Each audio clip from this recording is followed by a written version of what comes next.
اعوذ باللہ من الشیطان الرجیم بسم اللہ الرحمن الرحیم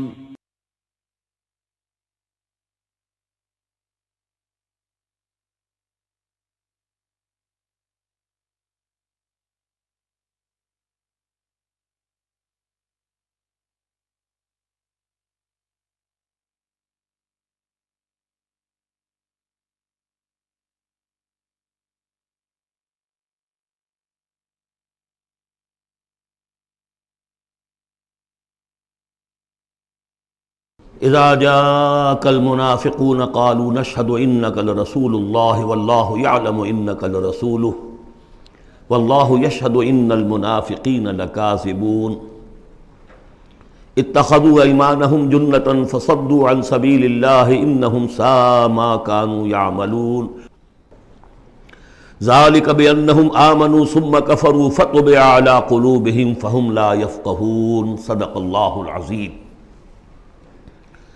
رب اشرح لي صدری ویسر لي امری واحلل عقدۃ من لسانی یفقہوا قولی۔ قرآن مجید میں جو مدنی صورتوں کا یہ سب سے بڑا گلدستہ ہے، اس کے ہم 4 جوڑے پڑھ چکے ہیں، 3 جوڑے، سورہ حدید اور سورہ مجادلہ، پھر سورہ حشر اور سورہ ممتحنہ، پھر مرکزی جوڑا سورہ صف اور سورہ جمعہ۔ سورہ صف میں نے ایک بات کہی تھی کہ بعد میں جائزہ لے لیں گے، اگر تو ایمان حقیقی اور جہاد فی سبیل اللہ کا راستہ انسان اختیار کرے، وہ تجارت جو اللہ نے بتائی ہے، هل ادلکم علی تجارت تنجیکم من عذاب علیم، اس کا کیا حل ہے، کیا تجارت ہے؟ تؤمنون باللہ ورسولہ وتجاہدون فی سبیل اللہ باموالکم وانفسکم، یہ اگر کرتے ہو تو عذاب علیم سے بھی چھٹکارا ہے، تمہارے گناہ بھی معاف کر دیے جائیں گے، جنتوں میں داخل کیے جاؤ گے، مساکن طیبۃ فی جنات عدن دیے جاؤ گے۔ ایک خاص حد تک تمہارے ایمان اور عمل صالح کی جب ہم جانچ پرکھ کر لیں گے اور ثابت ہو گئے کہ تم نے حق ادا کر دیا، تو دنیا میں نصرت بھی آئے گی، فتح بھی ملے گی، اور سب سے بڑی بات یہ کہ تم اللہ کے مددگار قرار پاؤ۔ نہیں کرتے ہو اور ایمان کے دعوے ہیں اور اللہ سے محبت کے اور رسول سے عشق کے، تو کبر مقتا عند اللہ ان تقولوا ما لا تفعلون، اللہ تعالیٰ کی بیزاری شدید ہوتی چلی جا رہی ہے تمہارے اس طرز عمل پر، اور آگ سے چھٹکارا پانے کا خیال تمہارا خود ساختہ خیال ہے، امید موہوم ہے، اس لیے کہ کلام جو ہے یہ محمل کلام نہیں ہے۔ هل ادلکم علی تجارت تنجیکم من عذاب علیم، وہ تجارت تمہیں بتائی جائے جو عذاب علیم سے چھٹکارا دلا دے، وہ نہیں کرتے ہو اور چھٹکارا ہو گیا تو پھر یہ کلام غلط ثابت ہو گیا، پھر یہ کلام محمل ہے، بے معنی ہے۔ کرتے ہو تو سب کچھ ہے، اس کو کہتے ہیں ہماری فزیولوجی میں آل اور نن لا، وہ چیز ہوگی تو پوری ہوگی، نہیں ہوگی تو زیرو ہو جائے گی، پرسنٹیج نہیں ہے بیچ میں۔ مسلز کے بارے میں، یہ والنٹری مسلز جو ہوتے ہیں، ان کی کنٹریکشن جو ہوتی ہے آل اور نن، اگر تو سٹیمولس پورا مل جائے گا تو پوری کنٹریکشن ہوگی، اور اگر وہ سٹیمولس جو ہے کم ہے تو بالکل نہیں ہلے گا وہ، یہ نہیں کہ وہ درمیان میں، آل اور نن لا۔ اچھا، اس کے لیے جو آدمی چاہیے کیسے ٹرین کرنا، کیسے تیار کرنا، وہ سورہ جمعہ۔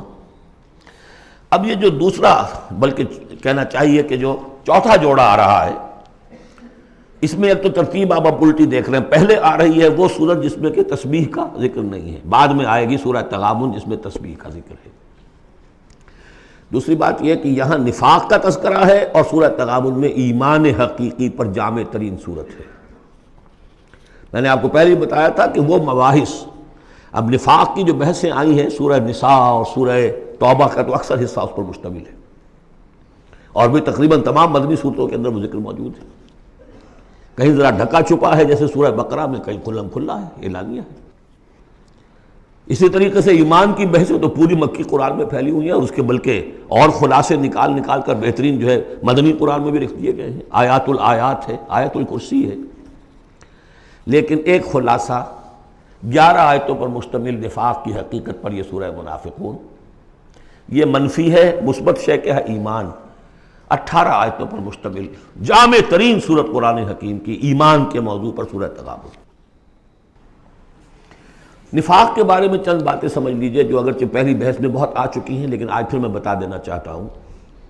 نفاق کی 2 قسمیں، ایک وہ شخص جو شعوری طور پر دھوکہ دینے کے لیے ایمان لایا، وہ شروع ہی سے منافق ہے، ایک دن بھی اسے ایمان کی لذت نصیب ہوئی نہیں۔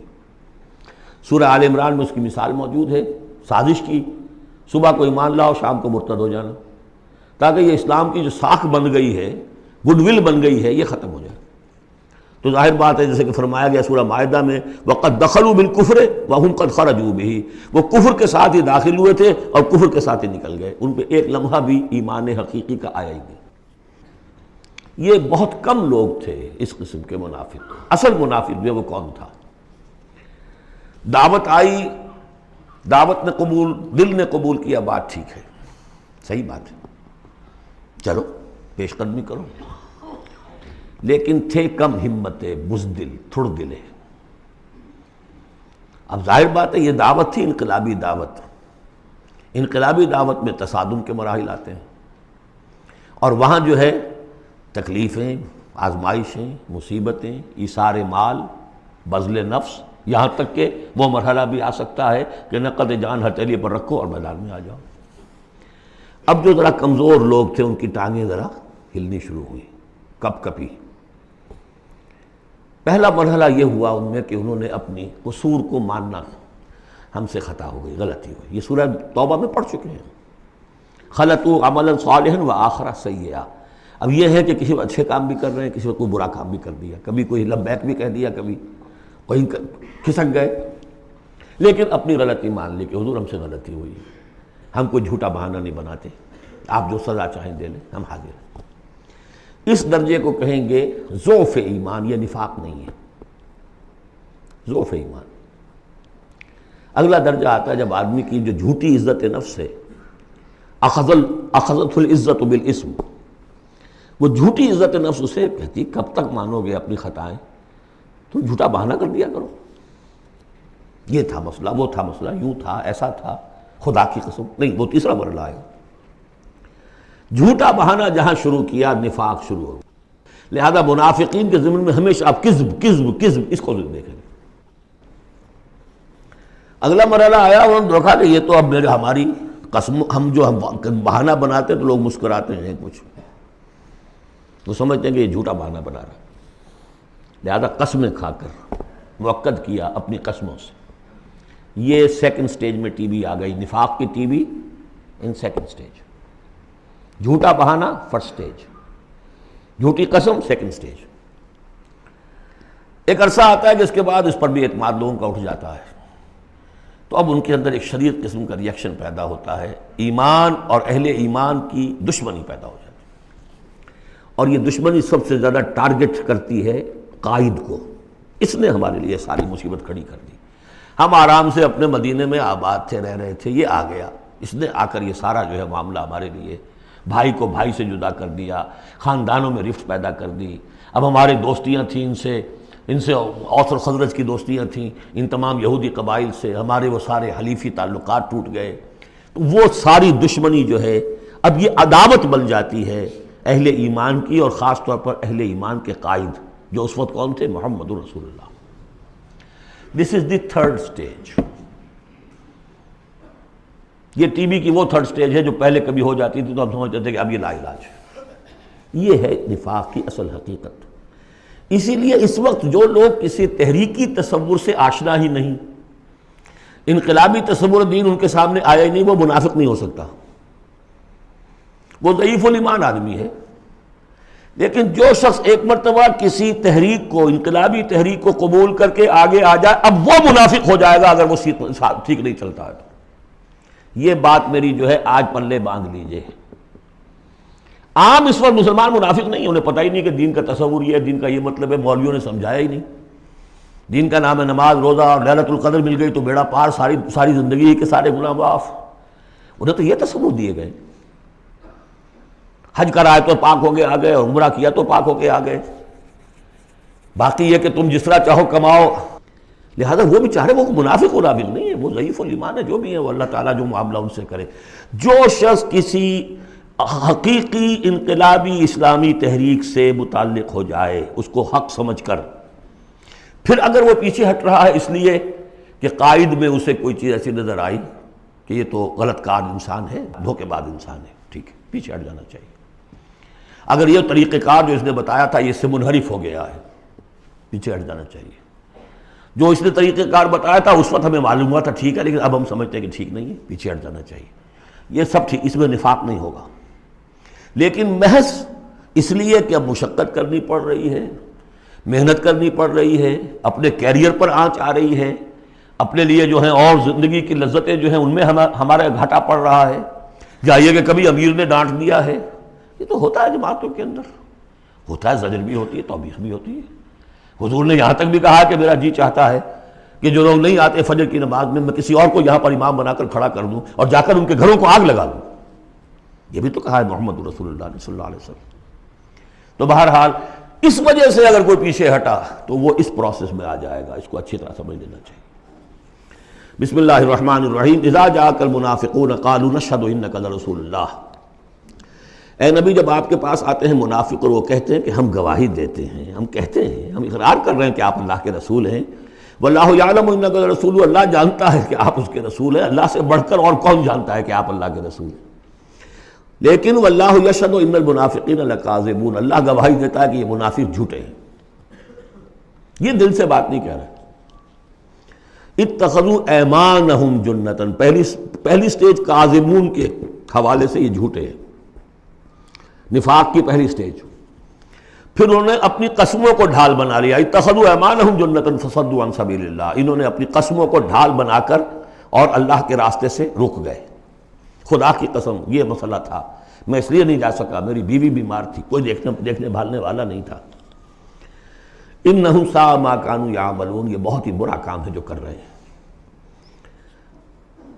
ذالک بانہم آمنوا ثم کفروا، یہ وہ لوگ ہیں جو ایمان لا کر کافر ہوئے ہیں، یہ وہ لوگ نہیں ہیں جو دھوکے ہی سے ایمان میں داخل ہوئے تھے۔ تھوڑی سی پونجی انہیں ملی تھی ایمان کی، آئے تھے، اس وقت بدنیت نہیں تھے، ان کی فطرت نے اپیل کیا تھا اس دعوت نے، لیکن اب جو پاؤں ان کے ہلے ہیں وہ انہیں کیا پتا تھا کہ یہ شہادت گاہ الفت میں قدم رکھنا ہے، لوگ آسان سمجھتے ہیں مسلمان ہونا، یہ تو انہیں معلوم نہیں تھا، یہ تو معلوم نہیں تھا۔ وَلَنَبْلُوَنَّكُمْ بِشَيْءٍ مِّنَ الْخَوْفِ وَالْجُوعِ وَنَقْصٍ مِّنَ الْأَمْوَالِ وَالْأَنفُسِ وَالثَّمَرَاتِ وَبَشِّرِ الصَّابِرِينَ، وہ تو بن گئے تھے مسلمان، جیسے آئے حضور، پورے اوس اور خزرج کے قائدین ایمان لا چکے تھے، سارا قبیلہ لے آیا، ٹھیک ہو گیا، انہیں کیا پتا تھا کیا کچھ آ رہا ہے اس کے پیچھے۔ یہ ایمان جو ہے یہ تو یوں سمجھیے کہ ٹپ آف دی آئس برگ ہے، اس کے نیچے جو اصل برگ جو آیا ہے برف کا توتا، تو وہ پھر ان کے پاؤں ہے، اس میں بھی جب تک اقرار ہو اپنی تقصیر کا تو وہ ذوف ایمان کہلائے گا، نفاق نہیں۔ خذ من اموالہم صدقۃ تطہرہم وتزکیہم بہا، ایسے لوگوں کا علاج بھی سورہ توبہ میں آ چکا ہے۔ لیکن جھوٹ بہانا پہلی منزل، جھوٹی قسم دوسری منزل، اور پھر عداوت آگے آئے گی چل کر اسی صورت میں۔ ذالک بانہم آمنوا ثم کفروا، یہ اس لیے کہ ایمان لائے پھر کفر کیا۔ فطبع علی قلوبہم، اب اللہ نے ان کے دلوں پر مہر کر دی ہے۔ فہم لا یفقہون، اب یہ تفقہ حقیقی تفقہ سے خالی ہو چکے۔ وَإِذَا رَأَيْتَهُمْ تُعْجِبُكَ أَجْسَامُهُمْ، جب اے نبی آپ انہیں دیکھتے ہو کہ جسم آپ کو بڑے اچھے لگتے ہیں، بڑے تن و توش والے ہیں۔ وَإِن يَقُولُوا تَسْمَعْ لِقَوْلِهِمْ، جب وہ آپ سے بات کرتے ہیں تو آپ بڑے غور سے سنتے ہیں۔ چودھری لوگ جو ہوئے، سرمایہ دار بھی ہوئے، چودھری بھی ہوئے، تو ان کی حیثیت ہے تو آپ توجہ سے سنتے ہیں ان کی بات۔ كَأَنَّهُمْ خُشُبٌ مُّسَنَّدَةٌ، اے نبی یہ تو ان سوکھی لکڑیوں کے مانند ہیں جو اپنے بل پر نہیں کھڑی ہوا کرتی، انہیں ٹیک لگا کر کھڑا کیا جاتا ہے۔ یحسبون کل صیحۃ علیہم، اندر سے اتنے بودے ہیں کہ ذرا سی آہٹ ہوتی ہے تو ان کی جان پر بن جاتی ہے، وہ سمجھتے ہیں کہ پھر آئی کوئی مصیبت، کہیں اور سے پھر شاید کوئی حملے کی خبر آ رہی ہے، اور پھر کوئی جنگ ہوگی، پھر کہیں گے نکلو اللہ کی راہ میں۔ یحسبون کل صیحۃ علیہم، اپنے اوپر ہی سمجھتے ہیں ہر آہٹ کو۔ ہم العدو، یہ تیسری سٹیج ہے، یہ اب اصل دشمن یہ ہے۔ باہر کا دشمن جو آ رہا ہے ابو جہل لشکر لے کر یا ابو سفیان لشکر لے کر، وہ اتنا خطرناک نہیں اتنے کہ یہ ہے، یہ مارے آستین ہے، یہ اندر سے ڈنک مارنے والا۔ ہم العدو، اصل دشمن یہ ہے۔ فاحذرہم، ان سے بچ کر رہو، چوکس رہو، چوکنے رہو، چاہے معاف کرتے رہو، یہ بات دوسری ہے۔ حضرت مسیح کا قول آپ کو سنا چکا ہوں کہ فاختہ کے مانند بے ضرر، لیکن سانپ کے مانند ہوشیار رہو۔ سانپ چوکنا کتنا ہوتا، لیکن سانپ ضرر بھی پہنچا دیتا ہے۔ تم چوکنے تو ویسے رہو جیسے سانپ ہوتا ہے، بے ضرر ایسے رہو جیسے کہ فاختہ ہوتی ہے۔ حضور کی یہی شان تھی۔ جس نے آگے جھوٹی قدم کھائی، جھوٹا ٹھیک ہے بھائی جاؤ، ٹھیک ہے، مروت، شرافت، جس پر کہ پھر اللہ کی طرف سے گرفت بھی آ گئی۔ عفو اللہ عنک لما اذنت لہم، اللہ معاف کرے آپ کو، یا اللہ نے آپ کو معاف کر دیا، کیوں آپ نے ان کو اجازت دے دی؟ قاتلہم اللہ انا یوفکون، اللہ ان کو قتل کرے، گردن مارے اللہ ان کی، کہاں سے یہ پھرائے جا رہے ہیں۔ یعنی قسمت کی خوبی دیکھیے، ٹوٹی کہاں کمند، دو چار ہاتھ جب کہ لبے بام رہ گیا۔ محمد کا زمانہ نصیب ہوا صلی اللہ علیہ وسلم، ان کی دعوت پر لبیک کہنا نصیب ہو گیا، یہ نصیب اللہ اکبر لوٹنے کی جائے، لیکن کہاں سے یہ واپس پھرے، کس جگہ کمند ٹوٹی ہے۔ وَإِذَا قِيلَ لَهُمْ تَعَالَوْا يَسْتَغْفِرْ لَكُمْ رَسُولُ اللَّهُ، جب ان سے کہا جاتا آؤ بھائی غلطی مان لو اپنی، تو اللہ کے رسول تمہارے لیے استغفار کریں گے۔ تو رسول کی دشمنی تو ان کے دل میں بنی ہوئی ہے، کیسے آئیں؟ جب کہا جاتا آؤ تمہارے لیے اللہ کے رسول استغفار کریں گے اللہ سے، لووا رؤوسہم، وہ اپنے سروں کو مٹکا، جی جی جی آئیں گے ٹھیک ہے ذرا میں بعد میں آؤں گا، ورأیتہم یصدون وہم مستکبرون، اور آپ دیکھتے ہیں انہیں کہ وہ رک جاتے ہیں، آتے نہیں، تکبر ہے، مستکبرون۔ اب نبی کے سامنے جا کے روز روز اپنی خطاؤں کو ہم اعتراف کرتے رہے، ہماری بھی کوئی عزت نفس ہے؟ یہ کیا ہے جس وقت چاہا ہمیں ڈانٹ دیا؟ آخر یہ کہ عزت نفس ہے ہماری بھی۔ سواء علیہم استغفرت لہم ام لم تستغفر لہم، برابر ہے ان کے لیے نبی، چاہے آپ استغفار کریں چاہے نہ کریں، لن یغفر اللہ لہم، اللہ ان کو ہرگز معاف نہیں کرے گا۔ اس سے اگلی سٹیج میں یہ آیت آ چکی ہے سورہ توبہ میں، استغفر لہم او لا تستغفر لہم ان تستغفر لہم 70 مرۃ فلن یغفر اللہ لہم۔ اب اے نبی ان کے لیے تو چاہے آپ استغفار کریں چاہے نہ کریں، آپ 70 مرتبہ بھی استغفار کریں گے تب بھی اللہ ان کو معاف نہیں کرے گا۔ اور حضور کی مربت دیکھیے، حضور فرماتے ہیں کہ اگر مجھے یہ معلوم ہوتا کہ 70 سے زیادہ مرتبہ استغفار کرنے سے ان کی نجات ہو جائے گی تو میں 70 سے زیادہ مرتبہ استغفار کرتا، لیکن یہاں 70 مراد نہیں ہے، 70 سے مراد جتنی چاہے آپ استغفار کر لیں۔ ہم الذین، اب یہ عداوت کا جو ہے ان کا جو نقشہ ہے، یہ واقعات پیش کیے جا رہے ہیں۔ ایک غزوے سے واپسی پر دو مسلمانوں کی بیچ لڑائی ہو گئی، ایک مہاجر تھے اور ایک تھے انصاری۔ اب وہ پانی بھرنے پر کہیں، بلکہ ان کی بھی نہیں، ان کے خادموں کی لڑائی ہو گئی تھی۔ اس کو وہاں منافقوں نے اچھال دیا، مہاجرین اور انصار کا جھگڑا بنا دیا، اور کہا اس وقت آ کے عبداللہ ابن ابی نے، دیکھو تم نے اصل میں اے مدینے والو، یثرب والو، تمہاری مثال تو وہی ہے جو کہتے ہیں کہ سمن کلبک یا کلوک، اپنے کتے کو کھلا پلا کے موٹا کرو، کس کا بھی تمہیں ہی کاٹے گا۔ تم نے ان کو جگہ دی، پناہ دی، کھلایا پلایا، اب یہ تمہارے سر کو آ رہے ہیں، غریبانوں کو آ رہے ہیں۔ خدا کی قسم اگر ہم اب مدینے پہنچ گئے تو ان ذلیلوں کو وہاں سے نکال باہر کریں گے۔ ان کی یہ جرت، انصاری کا خادم اور ایک مہاجر کا خادم لڑے ایک انصاری کے خادم سے، ہم نے پناہ دی، اپنے ٹکڑے کھلائے، ان کو اپنی جگہ دی، اور آج ہی ہمارے سروں کو آ رہے ہیں، ہمارے منہ کو آ رہے ہیں۔ یہ بکواس اس نے کی۔ وہاں موجود تھے ایک نوجوان زید بن ارقم، انہوں نے جا کے حضور کو بتا دیا۔ حضور نے بلایا، نہیں جی جھوٹ ختم، میں نے نہیں کہا، یہ چھوکرے نے پتہ نہیں کہاں سے سن لیا، یہ چھوکرا کیا ہے یہ، اور آپ اس کی بات مان رہے ہیں میرے معاملے میں۔ خاموش رہے حضور۔ پھر یہ آیات اتر گئیں جس نے چھوکرے کو صحیح ثابت کیا کہ کہا انہوں نے یہ۔ تو حضور نے فرمایا کہ لڑکے کے کان نے غلط نہیں سنا تھا، لیکن ایک بات نوٹ کر لیجئے، ان معاملات میں بھی حضور کوئی اقدام نہیں کر سکے عبداللہ ابن ابی کے خلاف، یہ نوٹ کرنے کی بات ہے۔ یہ جو لوگ سمجھتے ہیں کہ مکمل سٹیٹ قائم ہو چکی تھی مدینے میں، فوراً حضور کے جاتے ہی بڑی حماقت کے اندر مبتلا ہے۔ یہ ضرور ہے کہ حضور کو وہاں ایک حیثیت حاصل ہو گئی، لیکن جو تصور ہمارا ہے اس زمانے میں سٹیٹ، ریاست میں کبھی یہ ہو سکتا ہے کہ فوج میں سے 1000 میں سے 300 بھاگ جائیں، ان سے کوئی باز پرس بھی نہ ہو بعد میں؟ Is it possible؟ آج کی جدید ریاست میں کہیں یہ ممکن ہے کہ آپ کہیں اور عدالت کسی اور عدالت میں اپنا مقدمہ لے جائیں، محمد کی عدالت میں نہیں جانا جی، ہمیں تو یہودیوں کی عدالت میں جانا ہے۔ منافقین یہ کرتے تھے، کوئی پکڑ نہیں تھی۔ پکڑ کب شروع ہوئی ہے؟ فتح مکہ کے بعد۔ اب یہ اس کی خوش قسمتی تھی عبداللہ ابن ابی کہ اس سے پہلے یہ واصل جہنم ہو گیا خود ہی، ورنہ یہ کہ فتح مکہ کے بعد ریاست قائم ہوئی ہے۔ یہی وجہ کہ اس کے بعد پھر جب جنگ کا اعلان ہوا ہے تو جو نہیں گئے ان سے باس پرس ہوئی ہے، حساب کتاب ہوا، اس سے پہلے نہیں۔ تو اصل میں اسٹیٹ جو ہے عبداللہ ابن ابی کا یہاں پہ بھی خاموش۔ ایک موقع پر جب کہ تہمت کا معاملہ چل رہا تھا تو ایک دفعہ حضور کے زبان مبارک سے ایسے الفاظ بھی نکل گئے، دکھا دل، کہ کیا کوئی شخص نہیں ہے کہ جو مجھے اس ایذا رسان شخص جو ایذا پہنچا رہا ہے اس کی ایذا سے بچا سکے۔ انڈیا ظاہر تھا صاف کہ کیا کوئی شخص اس کو قتل نہیں کر سکتا۔ اب واقعات مختلف آتے ہیں، ایک واقعے میں تو یہاں تک آتا ہے کہ سعد ابن معاذ موجود تھے، انہوں نے کہا کہ حضور آپ مجھے حکم دیجئے میں قتل کرتا ہوں اس کو۔ سعد ابن عبادہ تھے، وہ خزرج میں سے تھے، وہ فوراً تم یہ اس لیے کہہ رہے ہو کہ وہ خزرج کا آدمی ہے۔ تو معلوم یہ ہوا کہ وہ جو قبائلی عصبیتیں تھیں کسی نہ کسی درجے میں ابھی موجود تھیں، ایک دن میں صاف نہیں ہوتی یہ چیزیں۔ پھر حضرت سعد ابن عبادہ کہتے ہیں حضور سے، حضور اس شخص کے معاملے میں نرمی کیجئے، اصل میں اس شخص کو ہم بادشاہ بنانے کا فیصلہ کر چکے تھے، اس کے لیے ہم تاج تیار کر چکے تھے، آپ آئے تو اس کے سارے خواب جو ہیں وہ بکھر گئے۔ اس کا ایک طرز عمل ہے لیکن یہ کہ اس کا اثر ہے ہمارے قبیلے میں۔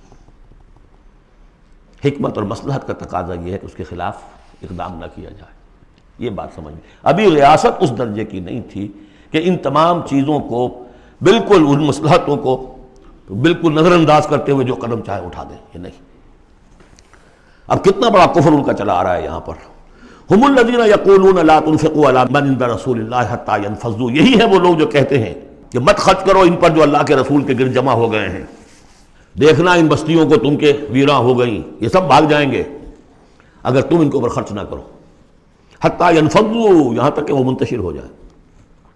وَلِلَّهِ خَزَائِنُ السَّمَاوَاتِ وَالْأَرْضِ، حالانکہ اصل خزانے کائنات کے آسمان اور زمین کے اللہ کے اختیار میں ہیں، وَلَٰكِنَّ الْمُنَافِقِينَ لَا يَفْقَهُونَ، لیکن ظاہر بات ہے کہ منافقین اس کا فہم نہیں رکھتے۔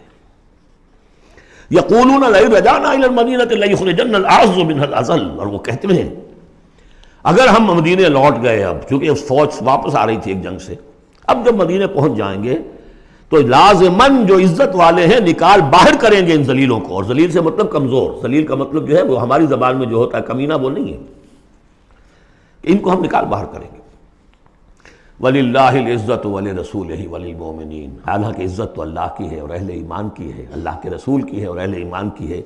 وَلَٰكِنَّ الْمُنَافِقِينَ لَا يَعْلَمُونَ، لیکن یہ منافق جانتے نہیں۔ لیکن ہوا یہ کہ جب یہ قول پہنچا ہے، عبداللہ ابن ابی کے بیٹے کا نام بھی عبداللہ ہے، وہ بڑے مخلص نوجوان، خالص، صادق القول، صادق الایمان، انہیں معلوم ہے میرے باپ نے یہ کہا ہے، تو مدینے میں دروازے میں کھڑے ہو گئے ننگی تلوار لے کر، اپنے باپ سے کہا ہے کہ جب تک تم یہ نہیں مانو گے کہ تم ذلیل ہو، عزت ہے اللہ کے لیے اور اس کے رسول کے لیے اور اہل ایمان کے لیے، اس وقت تک مدینے میں گھسنے نہیں دوں گا۔ فریاد بھی کی، حضور سے بھی کہا، لیکن پھر کہنا پڑا اس کو کہ ہاں اللہ، اس کا رسول اور اہل ایمان عزت والے ہیں، ہم ذلیل ہیں، تب داخل ہو گئے۔ اب اگلی 3 آیات جو دوسرے رکوع کی ہیں اس میں اس کا علاج ہے۔ علاج جو ہے ایک پریونٹیو ہوتا ہے، کیوریٹیو۔ پریونٹیو یہ ہے کہ اس مرض کی چھوت نہ لگے، ٹیکہ لگاؤ، اسمال پاکس کا ٹیکہ لگا دو، چھوت نہیں لگے گی۔ ایک یہ کہ اگر ہو ہی جائے تو پھر یہ ہے کہ اس کا علاج۔ پریونٹیو کیا ہے؟ یا ایھا الذین آمنوا لا تلھکم اموالکم ولا اولادکم عن ذکر اللہ، اہل ایمان تمہیں غافل نہ کرنے پائیں تمہارے اموال اور تمہاری اولاد اللہ کی یاد سے۔ وَمَن يَفْعَلْ ذَلِكَ فَأُولَٰئِكَ هُمُ الْخَاسِرُونَ، اور جو کچھ یہ کریں گے تو وہی خسارے میں رہیں گے۔ اب ذکر سے مراد صرف وہ ذکر نہ سمجھیے تسبیح، اللہ یاد رہے، اپنا فرض یاد رہے، آدمی چاق و چوبند رہے، اپنے فرض کی ادائیگی کے لیے کمر بستہ رہے، سب ذکر میں۔ جہاد سے غافل نہ کر دیں تمہارے مال اور اولاد، ان میں اتنا انہماک ہو جائے کہ وقت ہی نہیں، میں کیا کروں جی، وقت ہی نہیں، وقت کہاں سے آئے گا؟ آپ نے معبود بنا رکھا ہے اپنے سٹینڈرڈ آف لیونگ کو، سٹیٹس کو، سٹیٹس سمبل معبود ہے، اب اسی کو پوج رہے ہیں آپ صبح سے شام، اور رات کے اوقات میں بھی سوچ بچار اسی کی ہے۔ تب کہیں جا کر وہ سمبل جو ہے قائم رہتا ہے. تو کیسے ہوگا؟ اس کا جو ہے کیوریٹو ٹریٹمنٹ وہ کیا ہے؟ دیکھیے نفاق الف اس میں ڈال دیجئے، انفاق یہ اس کا علاج ہے. انفاق خرچ کرو خرچ کرو. نفاق کا اصل سبب کیا ہے؟ دنیا کی محبت. دنیا کا محبت کا سب سے بڑا مظہر کیا ہے؟ مال کی محبت. اور علاج بالمثل یہ ہوگا مال نکالو. یہ ہے اس کی اصل علاج. جیسے سورہ حدید میں ہم نے پڑھا تھا کہ زمین کے اندر ہل چلانا پڑے گا. ہل کیا ہے؟ ان المصدقین والمصدقات واقرضوا اللہ قرضا حسنا یضاعف لهم ولهم اجر کریم والذین آمنوا باللہ ورسلہ اولئک هم اب یہ گند نکال تو دل سے، پھر ایمان کا بیج پڑے گا تو لہلائے گی کھیتی. پھر صدیقیت کی طرف جاؤ چاہے شہادت کی طرف. یہ تمہاری افتاد تباہ ہے. وَأَنفِقُوا مِمَّا رَزَقْنَاكُم مِّن قَبْلِ أَن يَأْتِيَ أَحَدَكُمُ الْمَوْتُ، اور خرچ کر دو اس میں سے جو کچھ ہم نے تمہیں دیا ہے، اس سے پہلے کہ تم میں سے کسی کی موت کا وقت آئے. فَيَقُولَ، پھر وہ اس وقت کہے رب لولا أَخَّرْتَنِي إِلَىٰ أَجَلٍ قَرِيبٍ، پروردگار اسے ذرا کچھ دیر کے لیے مؤخر کر دے. فَأَصَّدَّقَ وَأَكُن مِّنَ الصَّالِحِينَ، تو میں بڑی تصدیق کروں گا اور خیرات و صدقات سارا کچھ دے دوں گا اور میں بالکل صالحین میں سے ہو جاؤں گا. وَلَن يُؤَخِّرَ اللَّهُ نَفْسًا إِذَا جَاءَ أَجَلُهَا، جب کسی جان کا وقت آ جائے گا، وقت معین، پھر اللہ اسے کسی صورت مؤخر نہیں کرے گا. قوموں کی اجل تو پھر بھی مؤخر ہوئی ہے، قوم یونس کی ہو گئی ہے، لیکن یہ کہ انفرادی اجل کبھی مؤخر نہیں ہوتی. وَاللَّهُ خَبِيرٌ بِمَا تَعْمَلُونَ، جو کچھ تم کر رہے ہو اللہ اس سے باخبر ہے. اب یہ تو تھا منفی نفاق. مثبت ہے ایمان. ایمان کے سلسلے میں جو باتیں سورہ حدید میں آئی تھیں، اب یہ پوری صورت، وہاں جو آیا تھا قتال اور جہاد اور حدید، یہ ساری چیزیں آئی تھیں نا، انزلنا الحدید، اور انبیاء کی بعثت کا مقصد، وہ سارا مضمون سورہ صف میں آ چکا ہے. اس کے لیے کیسے انسان آئیں گے وہ سورہ جمعہ میں آ چکا ہے. سورہ حدید میں بھی آیا تھا هو الذی ينزل علی عبدہ آیات بینات لیخرجکم من الظلمات الی النور، وہی ہے اللہ جو نازل کر رہا ہے اپنے بندے پر آیات بینات تاکہ وہ نکالے تمہیں اندھیروں سے روشنی کی طرف. لیکن سورہ تغابن میں ایمانی مباحث اور جامع ترین صورت ہے. لیکن ایک بات یہ ہے کہ سورہ حدید کے بعد نمبر 2 میں سمجھتا ہوں کہ یہ سورہ مبارکہ بھی اللہ نے مجھے عطا کی. اس کے اسرار و رموز، اس کا نظم اس قدر واضح اللہ کے فضل و کرم سے ہے. آپ بھی نوٹ کر لیجئے، اس میں صرف اشارات ہو سکتے ہیں. 2 رکوع ہیں، 10 آیتیں اور 8 آیتیں. پہلے رکوع کی 10 آیتوں میں 7 آیتوں میں نریشن ہے ایمان کی، ایمان یہ ہے یہ ہے یہ ہے یہ ہے، اور 3 آیتوں میں بڑی زوردار دعوت ہے، پس لاؤ ایمان، مانو ان باتوں. دوسرے رکوع کی 8 آیتوں میں سے پہلے 3 میں ایمان کے ثمرات بیان ہوئے، پہلے 5 میں ایمان حقیقی اگر ہے تو اس کا یہ ثمرہ ہے، یہ ثمرہ ہے، یہ ثمرہ ہے. اس درخت میں اگر آم کا درخت صحت مند ہے تو آم لگتے ہیں کہ نہیں؟ تو ایمان کا درخت صحت مند ہے اگر تو اس میں کوئی ثمرات لگیں گے، کوئی پھل لگیں گے کہ نہیں؟ یا ٹھنڈی ہے؟ تو وہ درخت، وہ پھل کون سے ہیں؟ کچھ داخلی پھل ہیں جو انسان کے اندر کھلتے ہیں پھول، کچھ باہر ہیں جو ظاہر ہوتے ہیں. اور پھر آخر میں 3 آیتوں میں زوردار دعوت ہے کہ ان تقاضوں کو پورا کرو. بسم اللہ الرحمن الرحیم. یسبح للہ ما فی السماوات و ما فی الارض. یہ تیسری مرتبہ یسبح آ گیا.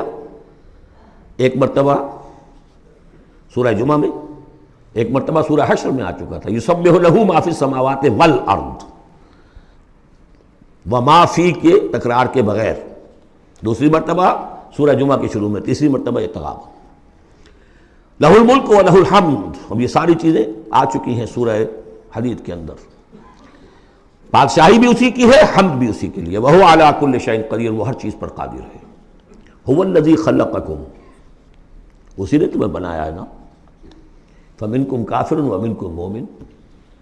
تو کتنی عجیب بات ہے کہ تم میں سے کوئی مومن ہے کوئی کافر ہے. بنانے والا تو سب کا ایک ہے. سب کو مومن ہونا چاہیے، سب کو اس کا شکر گزار ہونا چاہیے، سب کو اس کے سامنے جھکنا چاہیے. لیکن واقعہ یہی ہے، هُوَ الَّذِي خَلَقَكُمْ، اس نے بنایا تم سب کو. فَمِنْكُمْ كَافِرٌ وَمِنْكُمْ مُؤْمِنٌ وَاللَّهُ بِمَا تَعْمَلُونَ بَصِيرٌ. اور جو کچھ تم کر رہے ہو اللہ دیکھ رہا ہے. اس میں بڑا ایک یوں سمجھیے کہ بڑی دھمکی ہے، اللہ دیکھ رہا ہے. یعنی یہ کہ جو بھی اس کی مخلوق میں سے اس کا کفر کرے پھر اس کے ساتھ وہ نمٹے گا اس سے. وَاللَّهُ بِمَا تَعْمَلُونَ بَصِيرٌ. ہم تمہیں دیکھ رہے ہیں، تمہاری حرکتیں ہماری نگاہ میں ہیں. کیا مطلب ہوتا ہے اس کا؟ خلق السماوات والارض بالحق، اس نے آسمان اور زمین پیدا کیے ہیں ایک پرپس کے ساتھ، باطل نہیں ہے یہ تخلیق، عبث نہیں ہے یہ تخلیق، حق کے ساتھ، با مقصد، با نتیجہ، اور خاص طور پر تم اس کی کریشن کا کلائمیکس، وَصَوَّرَكُمْ فَأَحْسَنَ صُوَرَكُمْ، اور تمہاری جو نقشہ کشی کی ہے تو کتنی عمدہ کی ہے، انسان کا جسم، اس کا اریکٹ پوسچر، پھر کس طریقے سے جو اس میں جنسیں بنائی گئی ہیں، کس قدر کامل ہم آہنگی ہوتی ہے، پھر چہرے پہ جو نقش و نگار ہیں، ایک ایک چیز پر غور کرو، فَصَوَّرَكُمْ وَأَحْسَنَ صُوَرَكُمْ، بہترین صورت بنائی تمہاری، وَإِلَيْهِ الْمَصِيرُ، اسی کی طرف لوٹ کر بھی آنا ہے، یہ سب کچھ بنا کر ایسے نہیں چھوڑ دیا تمہیں، تم اتنی گھٹیا شے نہیں ہو کہ بس اٹھا کے پھینک دی، نہ کھلونا ہو کہ کھیلے اور بس اس کے بعد جی اٹھتا گیا، یہ ایک سیریس کریشن ہے، پرپسفل ہے، نتیجہ نکلے گا۔ اب دیکھیے ایک آیت میں جمع کیا ہے وہ تمام جو ایمانیات، ایمان بالعلم، علم خداوندی کا جو ایمان ہمارا ہونا چاہیے، آپ کو کئی کئی آیتوں میں ملے گا قرآن میں بہت سے مقامات پر، یہاں ایک میں 3 ڈائمنشنز دی ہیں، یعلم ما فی السماوات والارض، ایک ڈائمنشن، وہ جانتا ہے جو کچھ آسمان میں ہے جو کچھ زمین میں ہے، کیا باقی رہ گیا؟ لیکن سیکنڈ ڈائمنشن، وَيَعْلَمُ مَا تُسِرُّونَ وَمَا تُعْلِنُونَ، وہ بھی جانتا ہے جو تم چھپاتے ہو اور وہ بھی جانتا ہے جو تم ظاہر کرتے ہو۔ تیسری ڈائمنشن اور آئی، وَاللَّهُ عَلِيمٌ بِذَاتِ الصُّدُورِ، سینوں کے اندر جو کچھ ہے وہ پنہاں ہے، وہ بھی اللہ جانتا ہے۔ میں کافی عرصے تک متردد رہا کہ یہ تو پھر تکرار ہو گئی، جو کچھ ہم چھپاتے ہیں وہی ہمارے سینے میں ہے نا، اور تکرار محض کلام کا عیب ہے، یقیناً یہاں کوئی اور بات ہونی چاہیے۔ تو جب انکشاف ہوا کہ اس سے مطلب ہے even your sub conscious mind which even you don't know yourself what is lurking in the subconscious mind، تمہارے تحت الشعور کے اندر جو طوفان اٹھتے رہتے ہیں اللہ تو اسے بھی واقف ہے، he knows you through and through، وہ تمہارے جین سے واقف ہے، هو عالم بکم اذ انتم اجنۃ فی بطون امہاتکم، اپنی ماؤں کے پیٹ میں جنین کی شکل میں تھے، اللہ تب بھی جانتا تھا تمہیں، تو وہ تو تمہارے سب کانشیس مائنڈ، تم نہیں بات جانتے رہے، تمہیں نہیں معلوم، تم بسا اوقات دھوکہ کھا جاتے ہو، تمہارا تحت الشعور جو ہے وہ تمہیں دھوکہ دیتا ہے، لیکن اللہ اس سے بھی واقف ہے۔ الم یاتکم نبأ، اب 4 آیتیں ہو گئی ایمان باللہ پر، اگرچہ اسی میں مضمر ہے ایمان بالآخرہ بھی، بعد بھی، 2 آیتیں ایمان باللہ پر، الم یاتکم نبأ الذین کفروا من قبل، کیا تمہارے پاس خبریں آ نہیں چکی ہیں ان لوگوں کی جنہوں نے کفر کیا تھا پہلے؟ قوم نوح، قوم ہود، قوم صالح، پورا مکی قرآن پڑھ چکے ہو نا، اب تو ہم نزول کے اعتبار سے بھی بات کہہ سکتے ہیں اور آپ اپنے اس دورہ قرآن کے اعتبار سے بھی بات کہہ سکتے ہیں، سارا مکی قرآن پڑھ ہی لیا تقریباً۔ الم یاتکم نبأ الذین کفروا من قبل، کیا آ نہیں چکی تمہارے پاس خبریں ان کی جنہوں نے کفر کیا تھا پہلے؟ اب اس کا تجزیہ کیا ہے، فذاقوا وبال امرہم، انہوں نے اپنے معاملے کی سزا چکھ لی، دنیا میں ہلاک کر دی گئی، وَلَهُمْ عَذَابٌ علیم، اور ابھی ان کے لیے عذاب علیم منتظر بھی ہے، ابھی تو عالم برزخ میں ہے نا، عذاب علیم جو آخرت کا ہے وہ تو ابھی منتظر ہے، اعد اللہ لہم عذابا علیما، تیار کر کے رکھا ہوا ہے۔ تجزیہ اگلی آیت میں، ذالک بأنہ کانت تأتیہم رسلہم بالبینات، یہ اس لیے ہوا کہ ان کے پاس ان کے رسول آتے رہے واضح نشانیاں لے کر، واضح نشانیاں، واضح معجزے بھی اللہ نے جس کو دیے، فقالوا، تو انہوں نے کہا اب بشر یہدوننا، کیا بشر انسان ہمیں ہدایت دیں گے؟ فکفروا، اس پر کفر کیا انہوں نے، وتولوا، اور رخ پھیر لیا، گردن موڑ لی، واستغنى اللہ، اللہ بھی غنی ہے، اللہ تو غنی ہے ہی ہے، واللہ غنی حمید، اللہ غنی ہے، حمید ہے، اللہ نے بھی کہا دفع ہو جاؤ، جدھر جانا جاؤ۔ اب یہاں آیا بہت باریک نکتہ، شاید آپ کو بھی وہ برا لگے، اچھا نہ لگے۔ دیکھیے ایک ہی بیماری ہوتی ہے، وہ کبھی کسی شکل میں ظہور کرتی ہے، کبھی کسی شکل میں ظہور کرتی ہے، وہی کینسر ہے، اس کی کسی جگہ کا جا کر کوئی سیکنڈری بنے گی تو اس کی کچھ اور شکل ہو جائے گی، کسی اور ٹیشو میں کسی اور جگہ جائے گی تو اور شکل ہو جائے گی۔ بیماری یہی ہے کہ جب رسول آتے تھے تو لوگوں نے کہا یہ تو بشر ہیں، رسول کیسے ہو سکتے ہیں؟ سمجھ میں آ رہا ہے؟ یہی بیماری آئی بعد میں، جس کو رسول مان لیا یہ بشر کیسے ہو سکتے ہیں؟ کوئی فرق ہے اس میں؟ وہاں بشر سامنے تھا، ہاتھ پاؤں والا، اس کا بیٹا ہے، اس کا پوتا ہے، اس کا پڑ پوتا، ہم جانتے ہیں اس کو، کون ہے یہ وہی تو ہے نا، بشر سامنے تھا۔ بشریت کی بنا پر رسالت کا انکار، نبی کیسے ہو سکتا؟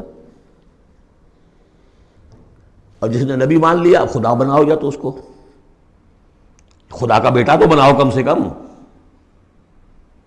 اور نہیں تو کم سے کم بشریت سے تو نکالو اس کو۔ ایک ہی مرض ہے، ایک ہی مرض ہے۔ آخر یہی کوئی تو وجہ ہے نا، قرآن کتنی دفعہ کہلواتا ہے قل انما انا بشر مثلکم یوحی الی انما الہکم الہ واحد۔ آخری آیت ہے سورہ کہف کی، اے نبی کہیے، ڈنکے کی چوٹ کہیے کہ میں ایک بشر ہوں تمہاری طرح کا۔ ہاں وہی ہوئی ہے مجھ پر کہ تمہارا الہ تو ایک ہی ہے اور وہ الہ اللہ ہے۔ فمن کان یرجو لقاء ربہ فلیعمل عملا صالحا ولا یشرک بعبادۃ ربہ احدا۔ البتہ ایک دوسری انتہا بھی ہمارے ہاں ہے، کچھ لوگوں نے اس نقطے کو ایمفیسائز کرنے کے لیے، جیسے ہم بھی کبھی کسی بات پر زور دینے میں کبھی کوئی لفظ ذرا مناسب سے ہٹ کر غیر مناسب لفظ ہم استعمال کر بیٹھتے ہیں۔ ہمارے بزرگوں سے بھی ہوا، کسی نے کہا بڑے بھائی بنا دیا، کسی نے کوئی اور مثال دے دی۔ ایسی بات بھی نہیں ہے۔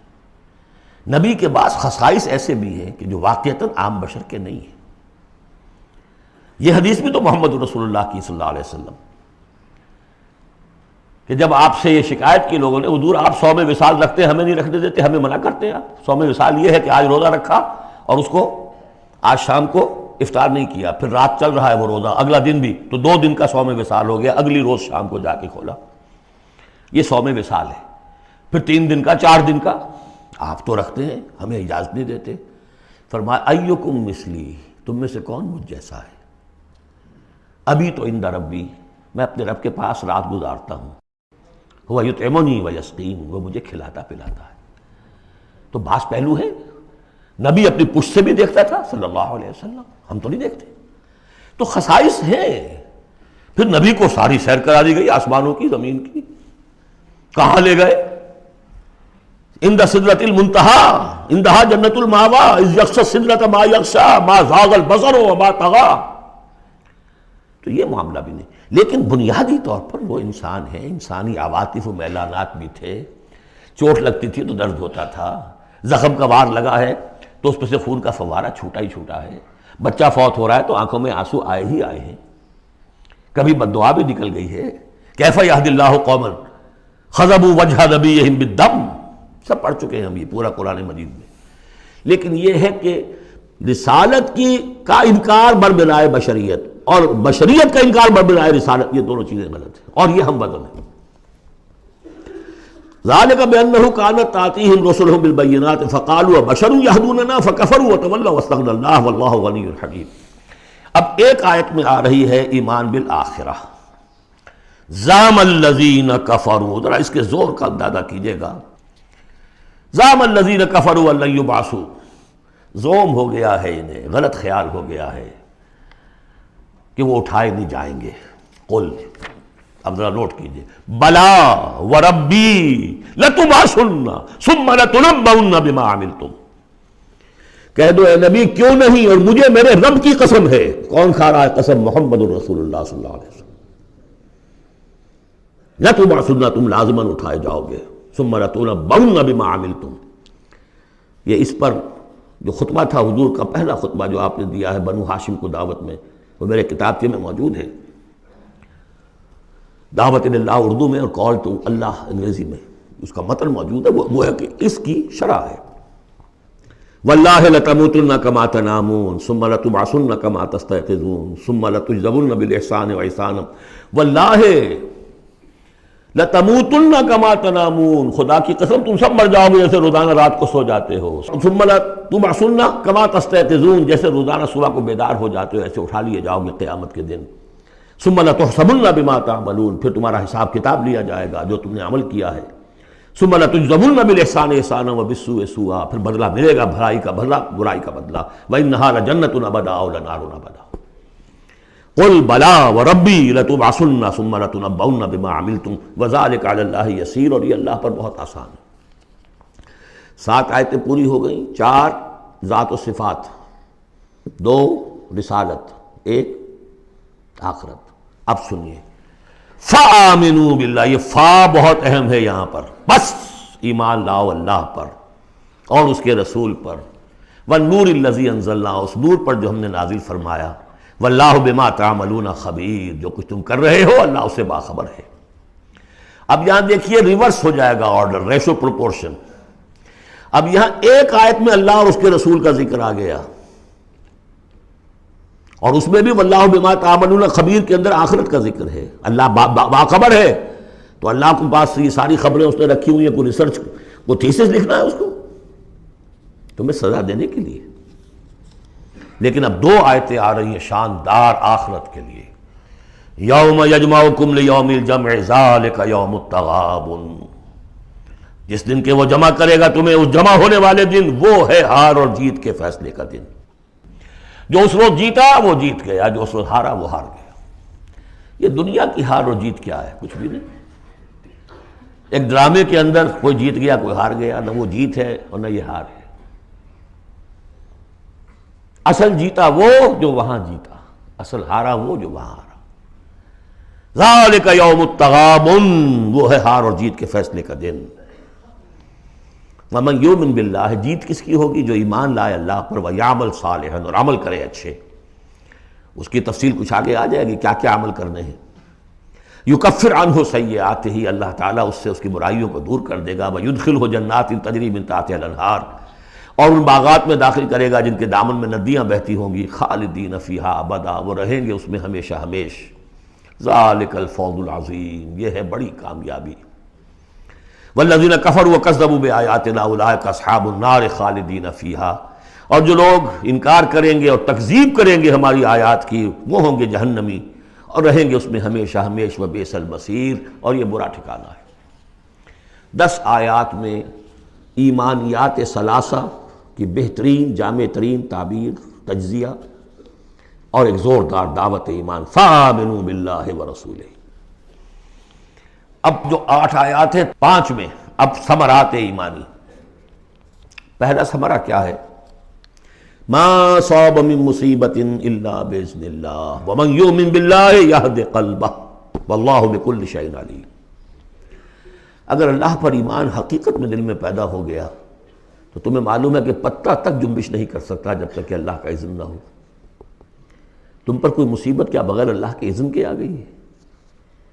کیا بغیر اس کے علم کے آ گئی ہے؟ اور اگر اللہ کی اذن سے آئی ہے تو تمہارے ایمان کا تقاضا ہے کہ سمجھو کہ اس میں خیر ہی ہوگا، چاہے یہ مجھے اس وقت بری لگ رہی ہے، مجھے اچھی نہیں لگ رہی ہے، خیر ہوگا. عسیٰ ان تکرہوا شیئا وہو خیر لکم. لہذا بندہ مومن کی زبان پر کیا دل میں بھی کبھی اللہ کے خلاف شکایت کا انداز پیدا نہ ہو.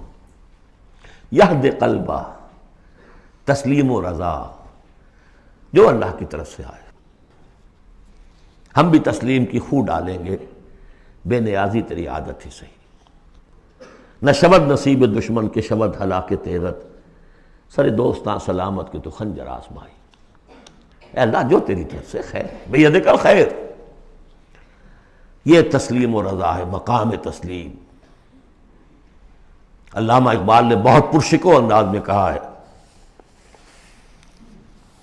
کہ اقدہا کے مقام رضا کشود مرا، برو کشید ز پیچا کے ہست و بود مرا. آدمی میں تکلیف کیوں آئی، کیا آئی، اس نے کیا، اس نے کر دیا، یہ ہو گیا تھا، وہ ہو گیا تھا، یہ نہیں کرنا چاہیے تھا، میں نے یہ کام غلط کیا. لگے رہو اسی پیچ و تاب میں. بندہ مومن کہتا ہے جو آیا میرے رب کے حکم سے آیا. کوئی بھی ذریعہ بن گیا ہو وہ ٹھیک ہے، اس کے بدلہ لے وہ ٹھیک ہے، وہ قانون کا معاملہ ہے. وَلَكُمْ فِي الْقِصَاصِ حَيَاةٌ يَا أُولِي الْأَلْبَابِ، اللہ کے خلاف شکایت نہیں۔ بنو کثیر نے پیچا کہ ہست بود مرا، یہ ہے، یہ تھا، یہ کیوں ہو گیا، یہ کیسے ہو گیا، اس سارے چکر سے مجھے نکال لیا۔ کس چیز نے نکال لیا؟ کہ عقدہا کے مقام رضا کشود مرا، یہ مقام رضا نے کیسے کیسے میرے عقدے حل کر دیے۔ اب میں تفصیل میں جا نہیں سکتا، اس پر میرے بڑے بڑے کیسز موجود۔ یہ بتانا میں بھول گیا ہوں آپ کو کہ وہ جو منتخب نصاب جس کا میں تذکرہ کرتا آیا ہوں، یہ ساری صورتیں ان میں داخل ہیں۔ یہ اس کا چوتھا حصہ جو تھا سورہ صف، سورہ جمعہ، سورہ تغابن، سورہ منافقون، اور یہ سورہ تغابن دوسرے حصے کی صورت ہے، یہ ایمان کی حقیقت پر۔ سورہ فاتحہ، سورہ آل عمران کی آخری آیات، سورہ نور کی آیات نور، اور پھر یہ تغابن۔ تو پہلا ہے نتیجہ تسلیم و رضا۔ دوسرا نتیجہ، یہ تو اندر نکلا نا، دل کے اندر احساسات ہیں، یہ پھول اندر کھلتا ہے، باہر نظر نہیں آتا۔ باہر نظر آنے والا بڑا پھول کیا ہے؟ وَأَطِیعُوا اللَّهَ وَأَطِیعُوا الرَّسُولَ فَإِن تَوَلَّیْتُمْ فَإِنَّمَا عَلَىٰ رَسُولِنَا الْبَلَاغُ الْمُبِینُ۔ اطاعت کرو اللہ کی اور اطاعت کرو رسول کی، پھر اگر تم پیٹھ موڑ لو گے تو جان لو کہ ہمارے رسول پر سوائے صاف صاف پہنچا دینے کی کوئی ذمہ داری نہیں، باقی تمہیں خود جواب دہی کرنی پڑے گی۔ اس نے پہنچا دیا، اس نے حکم بتا دیا، اللہ کا یہ حکم ہے۔ وَأَحَلَّ اللَّهُ الْبَيْعَ وَحَرَّمَ الرِّبَا، تم پڑے رہو اپنے الجھنوں میں اور اشکالات میں، انما البیع مثل الربا، لیکن احل اللہ البیع وحرم الربا، اللہ نے حلال کیا ہے بیع کو، حرام کیا ربا کو۔ ہو آر یو، یہ ہو آر یو سے مجھے وہ شعر بھی یاد آ گیا ہے جو مقام تسلیم و رضا پر کہا ہے اکبر الہ آبادی نے۔ رضائے حق پہ راضی رہ، یہ حرف آرزو کیسا یوں ہو جائے۔ اچھا تم اللہ کو سکھا رہے ہو، You want to teach him؟ آرزو، رضائے حق پہ راضی رہے، یہ حرف آرزو کیسا؟ خدا خالق، خدا مالک، خدا کا حکم تو کیسا؟ Who are you؟ تو وہی who are you، اللہ نے فیصلہ کیا ہے یہ حرام ہے یہ حلال ہے۔ تم اللہ کو مانتے ہو کہ نہیں؟ نمبر ایک۔ رسول کو مانتے ہو کہ نہیں؟ نمبر دو۔ قرآن کو مانتے ہو کہ نہیں؟ نمبر تین۔ پھر کوئی دلیل نہیں، نو arguments, either obey or go away، تیسرا راستہ کوئی نہیں۔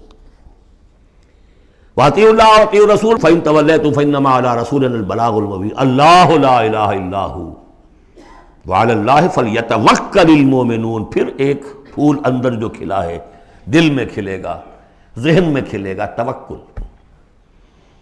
اللہ ہی وہ ہے کہ جس کے سوا کوئی الہ نہیں، اس کی مرضی کے بغیر کوئی چیز جنبش نہیں کر سکتی۔ تمہارے کیے کیا ہو جائے گا؟ کچھ نہیں ہوگا۔ تمہارا کام ہے اپنی سی محنت کر کے نتیجہ اللہ پر۔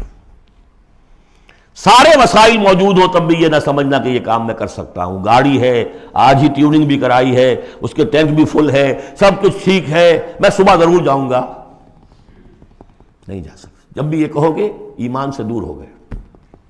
وَلَا تَقُولَنَّ لِشَيْءٍ إِنِّي فَاعِلٌ ذَلِكَ غَدًا إِلَّا أَن يَشَاءَ اللَّهُ، کبھی مت کہنا کہ یہ کام میں کل ضرور کروں گا مگر انشاءاللہ کے ساتھ، اللہ چاہے گا تو ہوگا ورنہ نہیں۔ اور سارے تمہارے پاس وسائل ہیں، تم کہو گے فتح ہی فتح ہے اب تو وہ حال ہو جائے گا جو غزوہ حنین میں ہوا تھا۔ اذ اعجبتکم کثرتکم، 12,000 کی تعداد، اور ایسی بھگدڑ مچی کہ چند 100 آدمی رہ گئے۔ یہ بھی بڑی محنت کر کے سید سلیمان ندوی صاحب نے کھود کریٹ کے نکالے ہیں کہ 300-400 آدمی تھے۔ استاد نے جو لکھا ہے شبلی نے وہ تو یہ ہے کہ 30-40 مسلمان رہ گئے تھے صرف 12,000 میں سے۔ تیسرا یہ پھول ہو گیا اندر والا۔ اب چوتھا، بڑے خطرناک معاملات آ رہے ہیں، ذرا توجہ سے سنیے۔ یا ایھا الذین آمنوا ان من ازواجکم واولادکم عدوا لکم فاحذروہم، اے ایمان کے دعوے دارو، تمہاری بیویوں اور تمہاری اولاد میں سے تمہارے دشمن ہیں، ان سے اپنے آپ کو بچا کر رکھو۔ فاحذروہم، یہی ہم پڑھ چکے ہیں پہلے لفظ، حضور سے کہا گیا تھا ہم العدو فاحذرہم قاتلہم اللہ انا یؤفکون۔ بیوی کی محبت ہے، بیوی کی فرمائش یہ ہے۔ اب میاں صاحب جو ہیں کیا کریں، مجبوری. بچوں کو اچھے سے اچھا تعلیم دینی ہے، حلال سے نہیں ہوتی، حرام سے.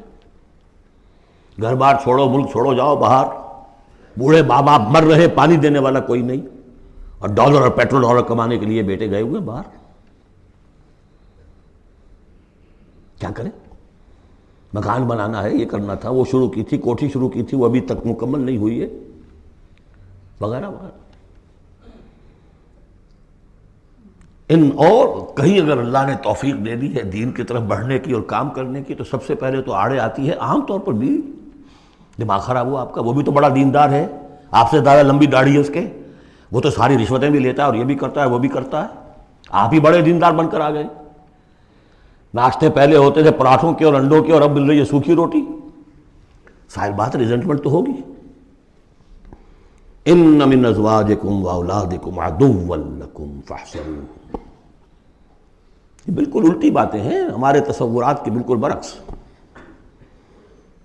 انقلابی تحریک کے اعتبار سے 100% ہر چیز فٹ بیٹھتی ہے. وہ تصور نہ ہو تو یہ ساری باتیں جو ہیں یہ ایسی منتشر ہو جاتی ہیں، انمل بے جوڑ سی ہیں. یا ایھا الذین آمنوا ان من ازواجکم واولادکم عدوا لکم فاحذروہم. لیکن اس کے ساتھ ہی دیکھیے بیلنس کیا ہے. یہ میرے نزدیک قرآن مجید کے اعجاز کا ایک بہت اہم مقام ہے، جہاں ایک طرف یہ بتا دیا چوکس رہو، چوکنے رہو، سانپ کی طرح ہوشیار رہو، بیوی اور اولاد کی محبت تم سے کوئی غلط کام نہ کرا دے. لیکن یہ بھی نہیں کہ گھر کو آپ میدان جنگ بنا لیں، بلکہ معاف کرو، بخش دو. ساتھ یہ بھی ہے بیلنس کا ہے. وَإِن تَعْفُوا وَتَصْفَحُوا وَتَغْفِرُوا.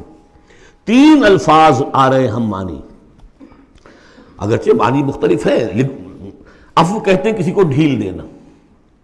داڑھی کے لیے بھی آیا ہے حدیث میں، اعف اللحا، داڑھیاں چھوڑو، داڑھیوں کو بڑھاؤ. عفو کے معنی ایک تو پکڑ لیا فوراً نہیں، چھوڑو، ڈھیل دو.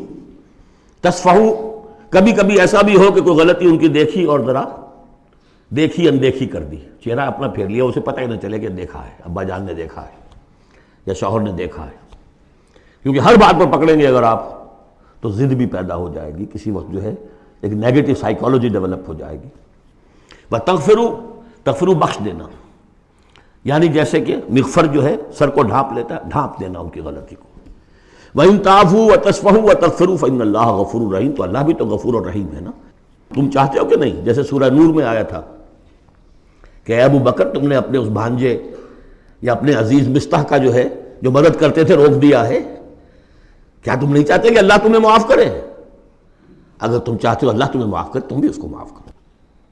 وَإِن تَعْفُوا وَتَصْفَحُوا وَتَغْفِرُوا فَإِنَّ اللَّهَ غَفُورٌ رَحِيمٌ. اب یہ آ گیا، دیکھیے پہلے ایک انڈیویجول، ایک مرد مومن، اس کی زندگی میں 2 پھول اندر کھلے، ایک باہر والا پھول جو ہے وہ گوبھی کا پھول ہے بہت بڑا، اندر والا ہے تسلیم و رضا توکل، اور باہر والا جو ہے اطیعوا اللہ واطیعوا الرسول. وہ تو ظاہر بات ہے کہ پورے دین کے اوپر جو ہے وہ محیط ہو گیا جو بھی حکم ہے. لیکن اب اس کے بعد ایک فرد کے گرد سب سے پہلا حلقہ کیا ہے؟ اس کی اولاد، اس کا گھر. ان من ازواجکم واولادکم عدوا لکم. یہ تمہارا ایٹیچیوڈ ہونا چاہیے اپنے گھر میں. ایک طرف تو وہ جو طبعی محبتیں اللہ نے ڈالی ہوئی ہیں، کہیں وہ تم سے تمہاری منزل کھوٹی نہ کرا دیں، کہیں دین کے راستے پر بڑھنے سے رکاوٹ نہ بن جائے. ہوشیار رہو، فاحذروہم، ان سے بچو. لیکن ساتھ ہی ہے کہ گھر کی فضا کے اندر عفو، درگزر. دوسرا انما اموالکم واولادکم فتنہ. جان لو تمہارے مال اور تمہاری اولاد تمہارے لیے فتنہ ہے، اسی پر تو ہم آزما رہے ہیں تمہیں. زین للناس حب الشہوات من النساء والبنین والقناطیر المقنطرۃ من الذهب والفضة والخیل المسومۃ والانعام والحرث. یاد ہے کہ نہیں سورہ آل عمران کی آیت؟ اللہ نے یہ محبتیں ڈالی ہیں، تبھی تو امتحان ہے، آزمائش ہے. یہ محبتیں ہی نہ ہو تو سب کے سبھی اللہ کے بندے بن جائیں. دیکھنا تو یہی ہے کہ تم کس کس چیز کو، کس کس ریزسٹنس کو، کس کس ہرڈل کو عبور کر کے آ سکتے ہو ہمارے پاس. انہی پتھروں پہ ہو کر اگر آ سکو تو آؤ. میرے گھر کے راستے میں کوئی کہکشاں نہیں ہے. جنت جو ہے وہ بہت ناپسندیدہ چیزوں سے گھیر دی گئی ہے. تو یہ اموال اولاد یہ تمہارے لیے فتنہ ہے. جانچے جا رہے. اولاد کو کیا بنانے کی فکر کی تھی تم نے؟ بندہ مومن بنانے کی فکر کی تھی یا ایک پیسہ کمانے والی مشین بنانے کی فکر کی تھی؟ اور اچھی طرح جان لیجئے کسی شخص کے دل میں ایمان کتنا ہے اس کا اصل انڈیکس وہ یہ ہے کہ وہ اپنی اولاد کو کیا بنا رہا ہے. اس نے خود کتنا ہی بہروپ جو ہے وہ بنا بیٹھا ہو، بہت بڑا عالم دین اور مسند نشین اور بہت بڑا صوفی اور بہت بڑا مرشد، لیکن یہ دیکھیے اس نے اپنی اولاد کو کیا بنانے کی کوشش کی ہے. اس کا اصل جو باطن ہے وہ وہاں نظر آئے گا، ویلیوز جو اس کے اندر ہیں وہ وہاں نظر آئیں گے. اب آئی تیسری بات، انما اموالکم و اولادکم فتنہ واللہ عندہ اجر عظیم، اللہ ہی کے پاس اجر عظیم ہے. اولاد سے بھی تم یہ نہ سمجھنا کہ تمہارے بڑھاپے کا سہارا بن جائے گا، یہ بھی کچھ پتہ نہیں. کیا پتہ یہی اولاد بڑھاپے میں ٹھوکریں بھی مارے. ٹھوکریں اگر پاؤں سے نہیں ماریں گے زبان سے ماریں گے، سینہ تان کر کھڑے ہو کر کہیں گے، باتیں کریں گے، ابا جان کیا آپ باتیں کرتے ہیں، دقیانوسی باتیں آپ کرتے ہیں، زمانہ بدل گیا، آپ کو کیا معلوم. لیکن اب آ رہا خلاصہ، فاتقوا اللہ ما استطعتم واسمعوا واطیعوا وانفقوا خیرا لانفسکم. اللہ کا تقوی اختیار حد امکان تک، اور سنو اور اطاعت کرو، سنو اور اطاعت کرو. اطیعوا الرسول تو پہلے آ چکا تھا، یہاں یہ کیوں کہا گیا؟ سوچا کبھی آپ نے؟ اس لیے کہ رسول کی اطاعت، رسول کے زمانے میں رسول کے امیر جس کو مقرر کیا اس کی اطاعت بھی تھی کہ نہیں؟ من اطاعنی فقد اطاع اللہ ومن عصانی فقد عصى اللہ ومن اطاع امیری فقد اطاعنی ومن عصى امیری فقد عصانی. غزوہ احد میں اصل جو معصیت ہوئی تھی، نافرمانی ہوئی تھی، وہ کمانڈر کی ہوئی تھی، جہاں سے کہ تیر انداز ان کے حکم کے باوجود، روکنے کے باوجود چلے گئے تھے. کیسے سزا دی اللہ نے. پھر حضور کے زمانے میں تو حضور تھے، آئندہ کون ہوں گے؟ کوئی اللہ کا بندہ ہوگا جو پھر کھڑا ہو، من انصاری اللہ، جو دین کا ہی کام کرنے کے لیے داعی کھڑے ہوئے ہیں، دعوتیں ہیں. حسن بننا شہید کھڑے ہوئے، مولانا مودودی کھڑے ہوئے، مولانا الیاس صاحب کھڑے ہوئے، پچھلی صدیوں میں سید احمد بریلوی کھڑے ہوئے. لوگ کھڑے ہوتے رہیں گے. من انصاری اللہ، کون ہے جو میرے ساتھ ہاتھ بٹائے؟ اب آپ دیکھیے اس زمانے میں کون ہے، قبول کیجئے. فاسمعوا واطیعوا، پھر اس کا حکم سنیے اور مانیے. ڈسپلن پارٹی، ورنہ کیا ہوگا؟ کچھ بھی نہیں. عید آزاداں شکوہ ملک و دین اور عید محکومہ ہجوم مومنین. یہ 30 لاکھ کا ہجوم مومنین ہے جو حج میں ہوتا ہے. اگر یہ جماعت ایک ہوتی کسی ایک امیر کے نیچے 30 لاکھ کی، ایک امیر،